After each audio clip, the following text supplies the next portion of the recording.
Much here, and it's actually 1 week after we last met, and I'm checking up on you. How's your reading going? How's your work going? Do you have access to the Google Drive folder? I hope so. And working on your PESTLE document, Steve document, I should say, so that we can briefly summarize the social, legal, technological, political, etc. worlds that are happening in the books that we're reading. So I am reading, as you know, Archangels of Funk by Andrea Hairston. And I just wanted to give you an update on where I am. I'm only about a third of the way through, but here's what I've learned so far about entrepreneurship and how it might look in that world. So essentially, in this space, the whole book centers around a festival and a woman named Cinnamon, who's basically a social justice warrior, cooperative leader, et cetera, et cetera. And it's a world continuously traumatized by climate change. There are flood refugees roaming from city to city, state to state, community to community, kind of like hobos in the Dust Bowl days. And turns out government is in tatters, but corporate structures are still there, but only technology corporations are still there. And they're sort of the dark lords of information and connection on the net, which has basically forced people to form in real life communities on their own and learn to thrive, not just survive, in that kind of real world space. There are rogue militias roaming around causing trouble. And one of the interesting things about it is it's kind of a world of what I call pocket universes, little fragmented communities with their own values, their own way of doing things. It's a bit like Walking Dead without the Walking Dead, if you know what I mean, if you follow that sort of series. So the other interesting thing is art and culture plays a huge role in helping these communities forge their identities, preserve their cultures, as well as access ancestral knowledge, etc. This is a Black futuristic novel, so there's a lot of references to what I would call Black voodoo and that kind of thing as well, and spirituality, which is super cool. There is no money, and everybody trades things.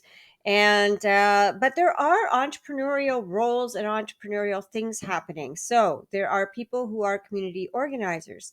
There are tech innovators and product innovators. For example, Cinnamon herself makes circus bots and creates a variety of things, including helping to launch a festival.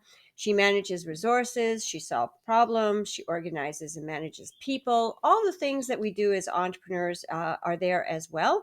The only thing is that it's entrepreneurialism, but not entrepreneurship in terms of ownership of something in and the need to make money to survive, because the community works together to provide everything that everybody needs: housing, food, etc., and entertainment.